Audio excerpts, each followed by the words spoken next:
বিসমিল্লাহির রহমানির রহিম। শিশু মনে ইমানের পরিচর্যা, পঞ্চম পাঠ। পূর্বে যা পড়া হচ্ছিল সেখান থেকে একটু পড়ে নিচ্ছি আগে। পড়া হচ্ছিল যে আল্লাহ তাআলা মানুষকে পরীক্ষা নিয়ে থাকেন এবং পরীক্ষার ব্যাপারটা কিরকম, কি ধরনের, সেটাই আলোচনা হচ্ছিল। তো এখানে পরীক্ষা শুধুমাত্র কৃতজ্ঞ অকৃতজ্ঞ পৃথক করাতে সীমাবদ্ধ নয়, বরং কিভাবে পিতা মাতা নিজের সন্তানকে বড় করেন সেখানেও রয়েছে পরীক্ষা। তারা কি তাদের সাথে দয়া, ভালোবাসা এবং সম্মানজনক আচরণ করেন? তারা কি তাদেরকে ইসলামের সকল বিষয়ে জ্ঞান ও নিয়ামত সহকারে বড় করেন? তারা কি তাদেরকে আখিরাত এবং জান্নাতের জন্য প্রস্তুত করে দেন? নাকি তারা সন্তানদেরকে ইসলামের সাথে সাংঘর্ষিক সেকুলার মতাদর্শ, বিধর্মীদের আচার আচরণ অনুসারে বড় করেন? তবে কি তারা সন্তানদের সাথে নিজেরাও জাহান্নামে যেতে চান? সুতরাং এগুলো হলো পরীক্ষার প্রকৃত বাস্তবতা। এভাবে অন্যান্য সকল পরীক্ষাতেও আল্লাহ আমাদেরকে যাচাই করেন। দুর্ভাগ্যজনকভাবে বর্তমান দুনিয়ার অধিকাংশ মানুষ এই পরীক্ষাতে ব্যর্থ।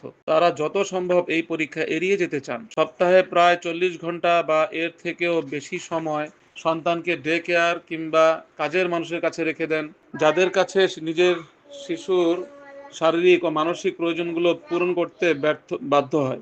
শিশুর যত্ন নেওয়ার চেয়ে অন্যান্য বিষয়ে পিতামাতারা অধিক গুরুত্ব প্রদান করেন, যেমন ক্যারিয়ার, অর্থ সম্পদ উপার্জন করা, নিজের শখ আহ্লাদ পূরণ করা অথবা বন্ধুদের সাথে সময় কাটানো।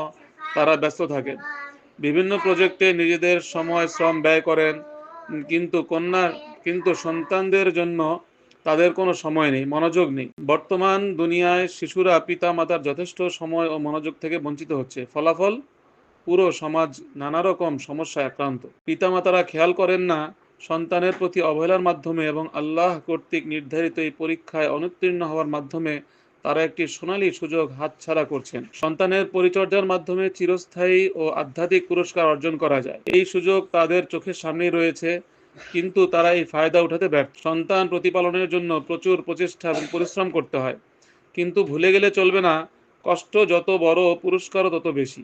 পিতামাতার দায়িত্ব পালনের মাধ্যমে আল্লাহর পক্ষ থেকে বিরাট পুরস্কার অর্জন করা সম্ভব। সন্তান প্রতিপালনের মাধ্যমে ধৈর্য, নিঃস্বার্থতা এবং আত্মত্যাগের পরীক্ষা দিতে হয়। আল্লাহ তাআলা বলেছেন, আম হাসিবতুম আন তাদখুলুল জান্নাতা ওয়ালাম্মা ইয়ালামিল্লাহুল্লাযীনা জাহাদু মিনকুম ওয়া ইয়ালামাস সাবিরিন।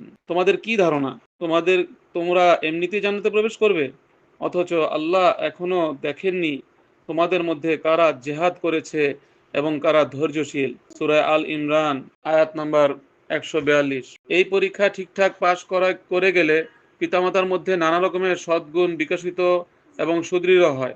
সন্তানের মধ্যে ইমানি যোগ্যতা বিকাশের লক্ষ্যে পিতামাতা শুধু সন্তানকে নিয়েই ব্যস্ত থাকেন না, বরং তাদের নিজেদের মধ্যেও সেই যোগ্যতার বিকাশ ঘটান। এই বিষয়টি খুবই আশ্চর্যজনক। সন্তানকে ইমানদার হিসেবে গড়ে তুলতে গিয়ে অজান্তেই নিজের ইমানের পরিচর্যা নেওয়া হয়ে যায়। এভাবে বান্দা আল্লাহর নৈকট্য অর্জন করে এবং আল্লাহর অসীম জ্ঞান ও রহমতের রহস্য বুঝতে পারে। দুনিয়া থেকেই দুনিয়ার জান্নাতের স্বাদ পাবার কি আর কোনো সুযোগ আছে? সন্তান প্রতিপালনের পুরস্কার ও আনন্দ। যে কোনো দায়িত্বের মতো পিতামাতার দায়িত্ব পালনের মধ্যেও রয়েছে পুরস্কার ও আনন্দ। সন্তান প্রতিপালনের রয়েছে অনেক চ্যালেঞ্জ, দায়িত্ব এবং প্রচেষ্টা, তবে কষ্টের থেকে পুরস্কার অনেক বেশি।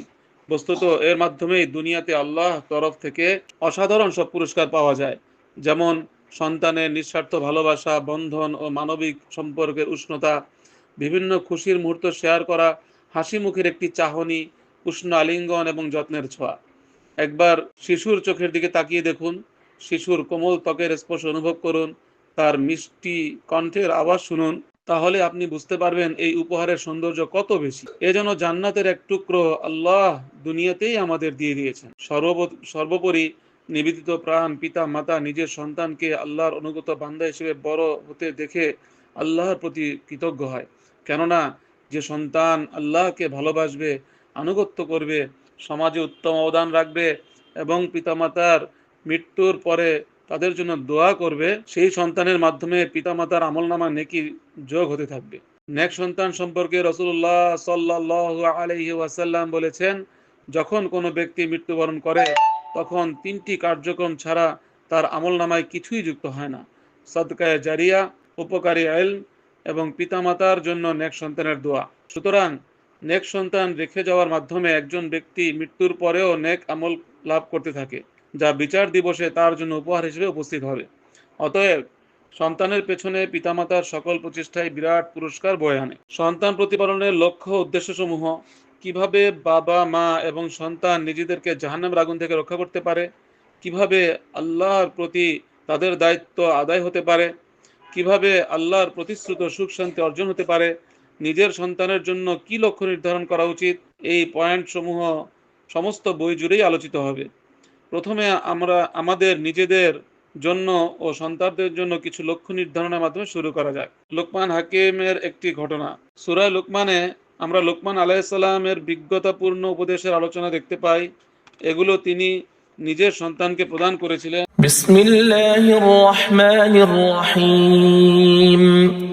ولقد آتينا لقمان الحكمة أن اشكر لله ومن يشكر فإنما يشكر لنفسه ومن كفر فإن الله غني حميد وإذ قال لقمان لابنه وهو يعظه يا بني لا تشرك بالله إن الشرك لظلم عظيم ووصينا الإنسان بوالديه حملته أمه وهنا على وهن وفصاله في عامين أن اشكر لي ولوالديك إلي المصير وإن جاهداك على أن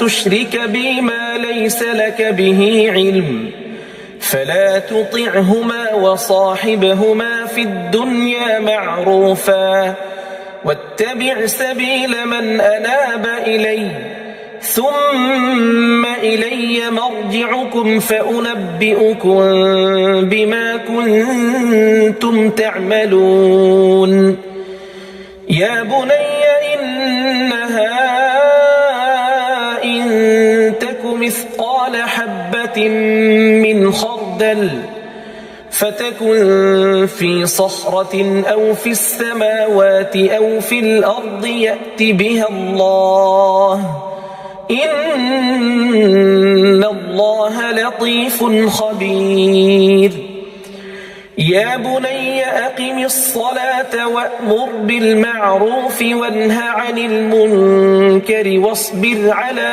ما أصابك إن ذلك من عزم الأمور ولا تصعد خدك للناس ولا تمش في الأرض مرحا إن الله لا يحب كل مختال فخور وقصد في مشيك واغضض من صوتك إن أنكر الأصوات لصوت الحمير আল্লাহ তাআলা বলেন, আমি লোকমানকে প্রজ্ঞা দান করেছি এই মর্মে যে আল্লাহর প্রতি কৃতজ্ঞ হও।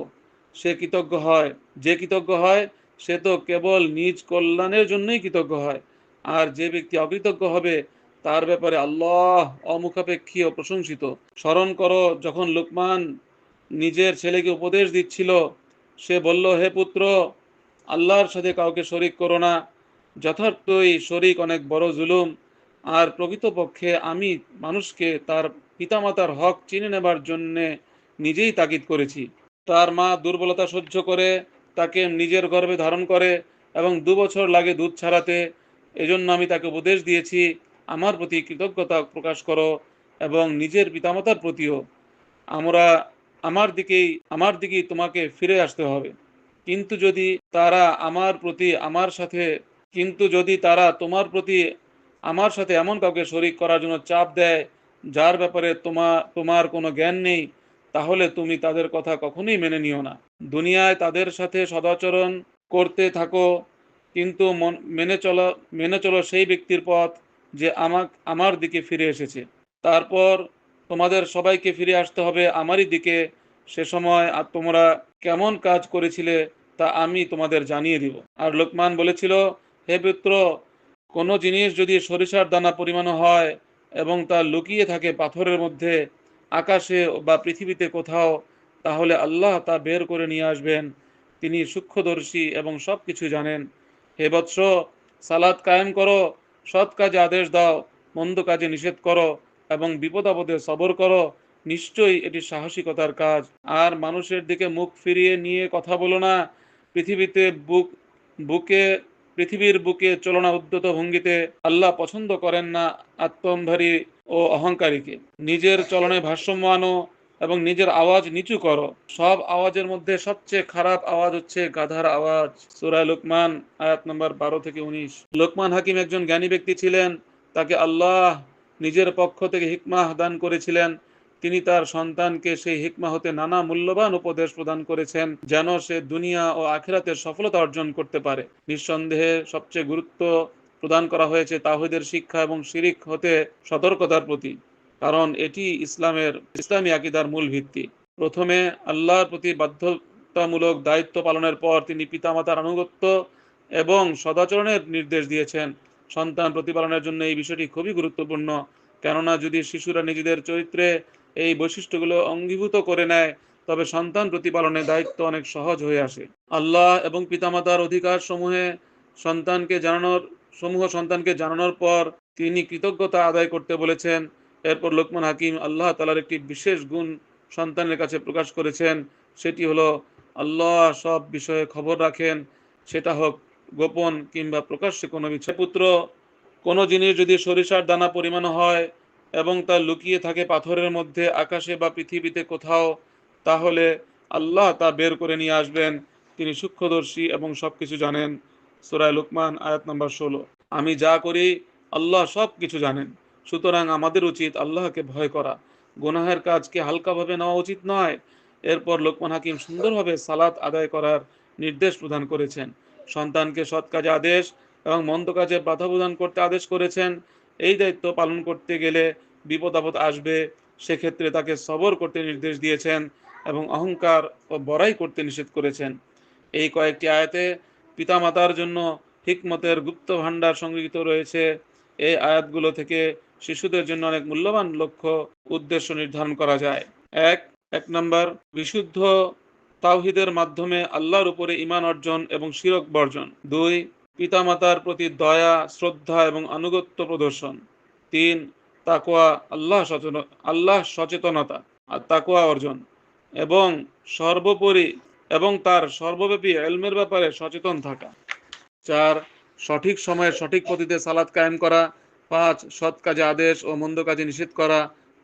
6, জীবনের দুঃখ কষ্টগুলো ধৈর্য সহকারে অতিক্রম করা। 7, বিনয় ও মিষ্টতা অবলম্বন করা। 8, মধ্যম পন্থা অবলম্বন এবং চরম পন্থা পরিহার করা। এগুলোর সাথে আরও কয়েকটি বিষয় সংযুক্ত করা যায়। 1, ঈমান আকীদায় দৃঢ়তা অর্জন। 2, কোরআন ও বিশুদ্ধ হাদিসের সাথে সম্পর্ক করা। 3, আল্লাহ এবং তার রাসূল এবং কিতাবের প্রতি ভালোবাসা, আন্তরিকতা। 4, রাসূলুল্লাহ সাল্লাল্লাহু আলাইহি ওয়াসাল্লামের সুন্নাহ অনুসরণ করা। 5, সকল বিষয়কে ইসলামী দৃষ্টিভঙ্গিতে অনুধাবন করা। 6, ইসলামী ব্যক্তিত্ব, মূল্যবোধ এবং পরিচয়ের বিকাশ। 7, ন্যায় ও সাম্যের ভিত্তিতে লেনদেন করা। 8, সকল মানুষের প্রতি দয়ালু, মমতাময় ও সুন্দর ব্যবহার করা। 9, বিশ্বের সকল মুসলিমদের অবস্থার প্রতি মনোযোগী হওয়া, সহায়তা প্রদান, তাদের প্রাপ্য অধিকার নিশ্চিত করা। 10, মানুষকে আল্লাহ এবং ইসলামের দিকে আহ্বান করা। 11, মুসলিম পরিচয়ে সম্মান অনুভব করা। আরও কিছু কাঙ্ক্ষিত চারিত্রিক বৈশিষ্ট্য এর সঙ্গে যুক্ত হতে পারে। 1, আত্মমর্যাদাবোধ সম্পন্ন, আত্মবিশ্বাসী হওয়া, অনুপ্রাণিত হওয়া, দায়িত্বশীলতা, অধ্যবসায়ী, কঠোর পরিশ্রমী হওয়া, সক্ষমতা এবং দক্ষতা অর্জন, সন্তুষ্ট ও পরিতৃপ্ত থাকা, সততা, বিশ্বস্ততা, সাহসিকতা। 10, নেতৃত্ব। এসব লক্ষ্য অর্জনের মাধ্যমে সন্তানের ঈমান, আকীদা ও তাকওয়ার বিকাশ ঘটাতে পারি। বস্তুত এভাবে ইসলামী ব্যক্তিত্ব ও আত্মপরিচয় গঠিত হয়। এটা তার মন ও মননের কেন্দ্রে পরিণত হয়। তার সকল প্রচেষ্টা ব্যয় হবে ঈমান ও ইহসানের পরিপূর্ণ একটি ইসলামী জীবন অতিবাহিত করার লক্ষ্যে। এভাবে দুনিয়া ও আখিরাতের সত্যিকার সফলতা অর্জিত হয়। পরিশেষে পিতামাতা ও সন্তান উভয়ের চূড়ান্ত লক্ষ্য জান্নাত অর্জিত হয়। আমরা যেভাবে এই কথাগুলো শুনলাম, এই কথাগুলোকে, এই আলোচনাগুলোকে আমরা অন্যের কাছে পৌঁছাবো। এটা আমাদের ইমানি দায়িত্ব। ঘরের মধ্যে যত বেশি ইমানি মোজাকারা হবে, ইমানি আলোচনা হবে, আল্লাহ তাআলার বরত্বের কথা বেশি আলোচনা হবে, তত ইমান বাড়বে, আমাদের সালাত এবং আল্লাহ তাআলার সাথে সম্পর্ক সুন্দর হবে। সাদাকাল্লাহুল আযীম।